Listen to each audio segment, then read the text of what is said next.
Hello students, this video lecture is on analysis and design of algorithms for BE 5th semester CSE students by Ms. Neelam Sharma, Assistant Professor, Bharati College of Engineering and Technology, Durg. इसके previous video lectures में हमने एजिम्प्टोटिक notations, numericals on एजिम्प्टोटिक notations और recurrence relation पढ़ना चालू किया था। वो मैं आपको दिखाती हूँ, आपको एक बार रिकॉल भी हो जाएगा। ये न्यूमेरिकल्स ऑन एजिम्प्टोटिक नोटेशंस थे जिसमें बिग ओमेगा और थीटा नोटेशंस के हमने न्यूमेरिकल पढ़े थे। ये आपको याद होगा, इनकी वैल्यूज़ रख के हम इसकी फ़ाइनल वैल्यूज़ निकाल रहे थे। उसके बाद हमने जो टॉपिक चालू किया था उसका नाम था रिकरेंस मेथड। उसके बारे में वापस से थोड़ा सा बता देती हूँ, फिर हम आगे पढ़ेंगे कि रिकरेंस इज़ एन इक्वेशन और inequality that describes a function in terms of its value on smaller inputs. Recurrence are generally used in divide and conquer paradigm. फिर उस हिसाब से हमने TN लिया था, रनिंग टाइम, और प्रॉब्लम का साइज़ लिया था n। फिर एक फाइनल हमने ये इक्वेशन निकाली थी और उसके बाद हमने देखा था कि रिकरेंस रिलेशन को 3 टाइप से सॉल्व किया जा सकता है, जिसमें पहला था सब्स्टिट्यूशन मेथड, दूसरा था रिकर्शन ट्री और तीसरा था मास्टर थ्योरम। जिसमें पिछले वीडियो लेक्चर में हमने सब्स्टिट्यूशन मेथड पढ़ लिया था, उसके एग्जाम्पल देख लिए थे कि सब्स्टिट्यूशन मेथड क्या होता है, जिसमें हम सॉल्यूशन को गेस करते हैं और फिर हम प्रूफ करते हैं कि वो हमारा गेस जो है वो वैलिड है। ये एग्ज़ाम्पल हमने देखा था। फाइनली हमने गेस किया था कि इसका जो सॉल्यूशन है वो cn² log n आएगा और हमने लास्ट में उसको लेके आया था cn² log n big omega के साथ। तो ये हमारा सब्स्टिट्यूशन मेथड था। आज जो हम पढ़ने वाले हैं उसका नाम है मास्टर मेथड। तो समझते हैं कि मास्टर मेथड क्या होता है। अब एक बात मैं आपको मेथड बताने से पहले बता दूं कि फर्स्ट यूनिट में क्वेश्चन पेपर में एक तो एजिम्प्टोटिक नोटेशन का क्वेश्चन रहेगा, दूसरा मास्टर मेथड जो है वो अक्सर पूछता है। 2 या 3 न्यूमेरिकल्स मास्टर मेथड के हर बार सॉल्व करने के लिए आते ही हैं 7 मार्क्स में। क्योंकि मास्टर मेथड क्या है? Master method is a direct way to get the solution. The master method works only for the following types of recurrences or for the recurrences that can be transformed to following type।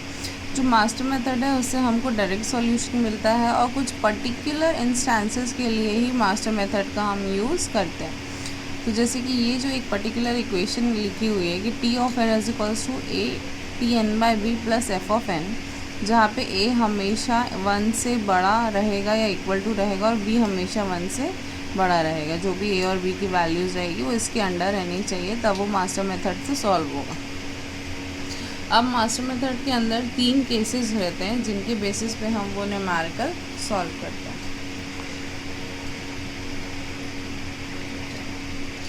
तो सबसे पहले जो पहला case है उसमें लिखा हुआ है कि if f of n is equals to theta of n to the power c where c is less than log b to the power a, then the answer would be t to the power n is equals to theta n log b to the power a if f of n is less than n log b to the power a।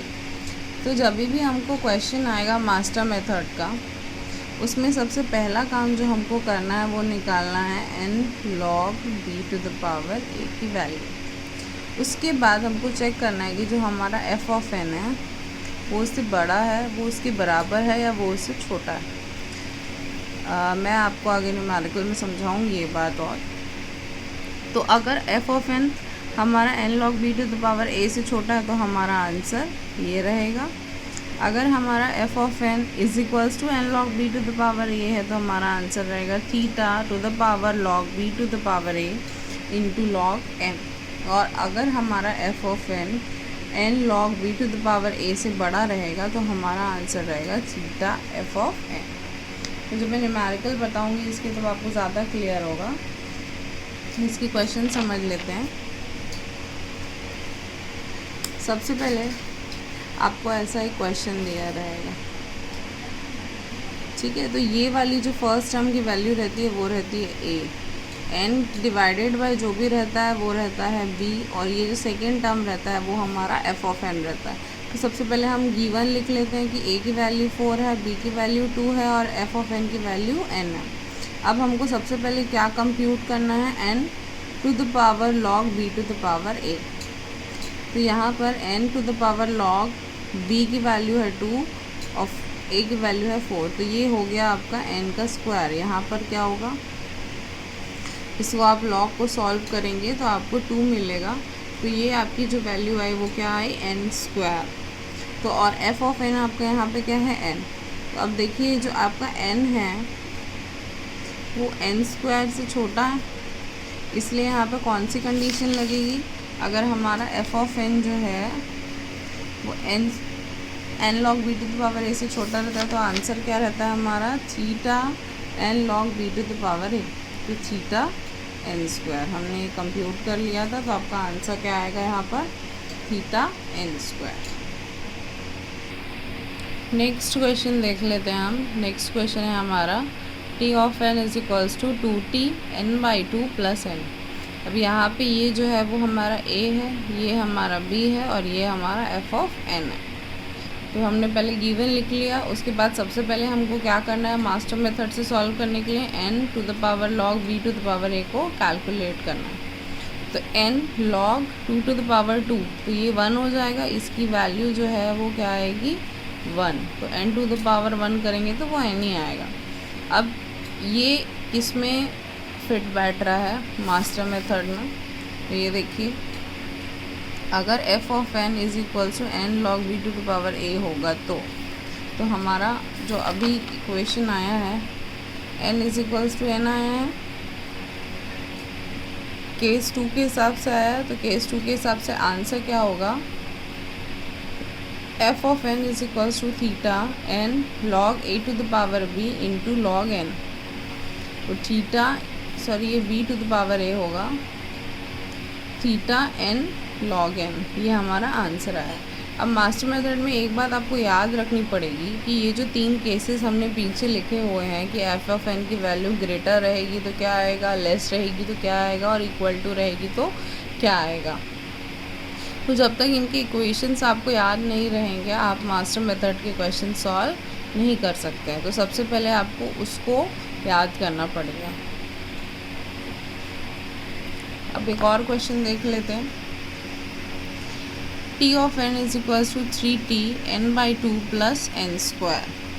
तो a की value है हमारी यहाँ पे 3, b की value है 2, f of n की value है n स्क्वायर।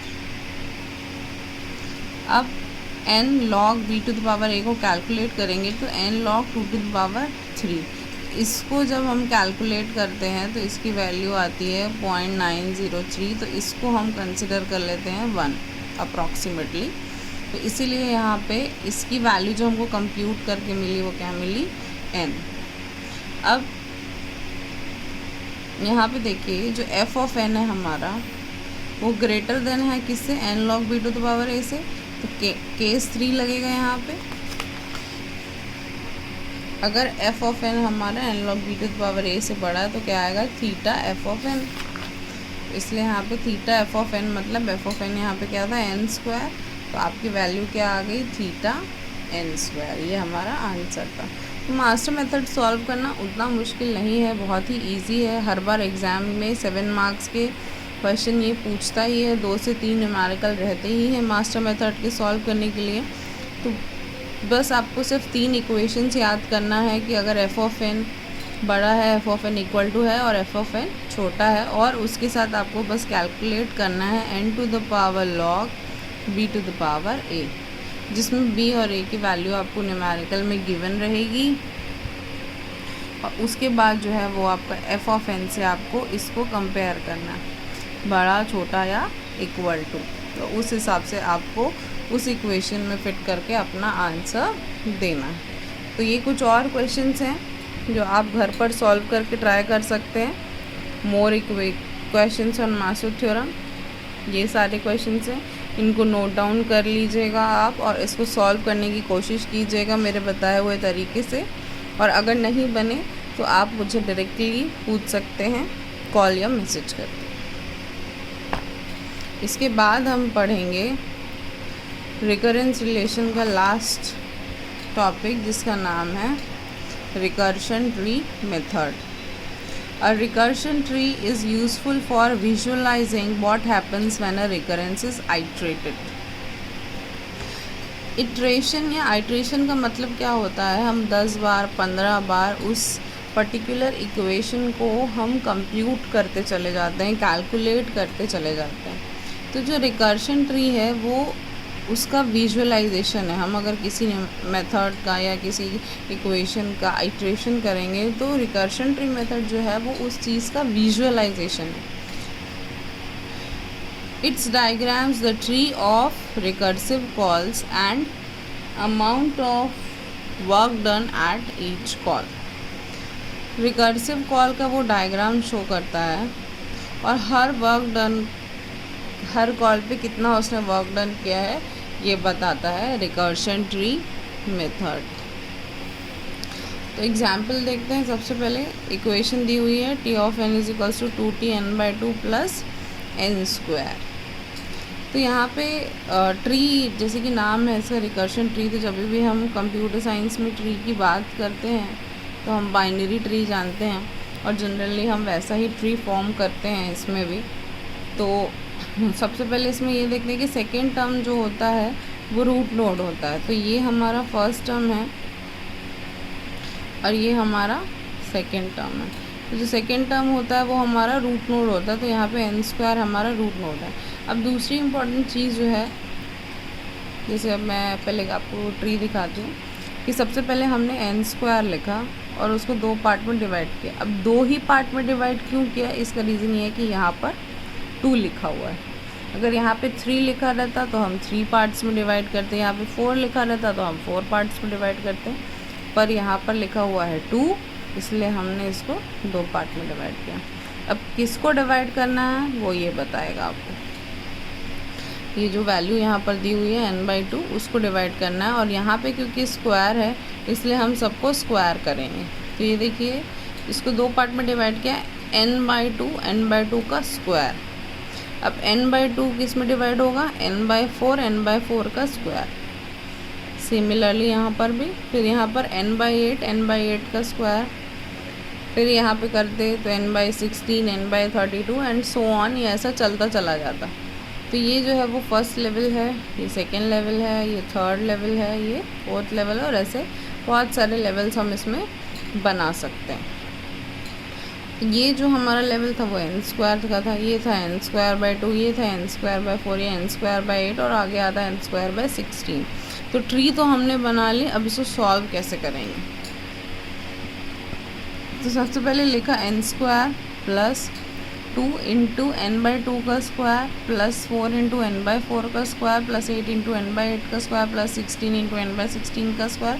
ऐसे हमारे पास इक्वेशंस आते चले जाते हैं। जब हम ये ब्रैकेट को ओपन करेंगे, ये जो स्क्वायर ब्रैकेट है यहाँ पे, उसको जब हम ओपन करेंगे तब हमको मिलेगा n² plus 2n²/4 plus 4 into n²/16 plus 8 into n²/64 and so on. तो जब हम इसको सॉल्व करेंगे तो ये जो हमको सीरीज़ मिल रही है वो एक जीपी की तरह है, ज्योमेट्रिक प्रोग्रेशन। अगर आपको याद हो तो हमने 9th-10th क्लास में पढ़ा था APGP, arithmetic progression, geometric progression, harmonic progression. तो उसमें हम इक्वेशंस निकालते थे, एक स्टैंडर्ड इक्वेशन। तो यहाँ पे जब हमने n² को कॉमन निकाला तो यहाँ मिला 1/1 - 1/2। तो ये जो है इक्वेशन वो हमको जीपी में मिली 2n² a/a-r। तो जो हमको वैल्यू मिली वो क्या मिली यहाँ से n²। ठीक है, तो ये क्योंकि एक अपर बाउंड हमको लगा इसलिए हम इसका सॉल्यूशन लिख रहे हैं बिग O ऑफ n²।